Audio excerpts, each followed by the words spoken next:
Megastar movie మంచి speed మీద ఉంది. రిలీజ్ కి ఇంకా 6 నెలలు ఉండగానే back to back cinema updates ఇస్తూ తెగ హడావిడి చేస్తున్నారు.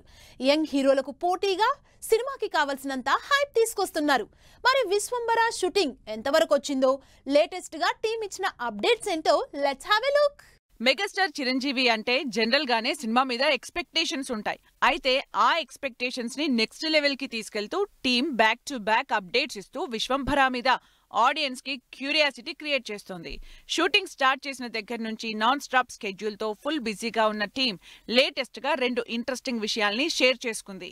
విశ్వంభర సినిమా సూపర్ ఫాస్ట్ గా షూటింగ్ జరుపుకుంటోంది. అయితే షూటింగ్ తో పాటే పోస్ట్ ప్రొడక్షన్ వర్క్ కూడా అంతే ఫాస్ట్ గా ప్యారలల్ గా చేస్తోంది టీమ్. లేటెస్ట్ గా ఈ సినిమాకు సంబంధించి డబ్బింగ్ వర్క్ కూడా మొదలైనట్టు సోషల్ మీడియాలో ఫోటోలతో పోస్ట్ పెట్టారు. యువి క్రియేషన్స్ లో 150 కోట్లకు పైగా బడ్జెట్ తో భారీ ఫైట్ సీన్స్, యాక్షన్ సీన్స్ తో తెరకెక్కుతున్న ఈ సినిమా విజువల్ ఫీస్ట్ ఇచ్చేలా ప్లాన్ చేస్తున్నారు. ఇప్పటికే 70% షూటింగ్ అయిపోయిన విశ్వంభరని ఆన్ టైం రిలీజ్ చేసేలా అన్ని జాగ్రత్తలు తీసుకుంటున్నారు. విశ్వంభర పోస్ట్ ప్రొడక్షన్ డబ్బింగ్ తో పాటు మ్యూజిక్ పనులు కూడా అంతే స్పీడ్ గా జరుగుతున్నాయి. కీరవాణి మ్యూజిక్ డైరెక్షన్ లో ఫ్యాంటసీ యాక్షన్ థ్రిల్లర్ గా తెరకెక్కుతున్న విశ్వంభర సినిమా రిలీజ్ సంక్రాంతికైనా సరే 6 నెలలు ఉంది కదా అని ఏమాత్రం రిలాక్స్ అవ్వకుండా నాన్ స్టాప్ వర్క్ చేస్తున్నారు. వీటికి తోడు డిఫరెంట్ టైం జోన్స్ ఉన్నాయి కాబట్టి ఎక్కువగా సీజీ, విఎఫ్ఎక్స్ వర్క్స్ ఉండడంతో ఏమాత్రం విజువల్స్ విషయంలో రిస్క్ తీసుకోకుండా పోస్ట్ ప్రొడక్షన్ కూడా చేస్తోంది. మాక్సిమం వర్క్ అంతా ప్లాన్ ప్రకారమే జరుగుతుండడంతో అప్డేట్స్ కూడా ఇక వరుసగా వస్తాయని ఎక్స్పెక్ట్ చేస్తున్నారు మెగాస్టార్ ఫ్యాన్స్.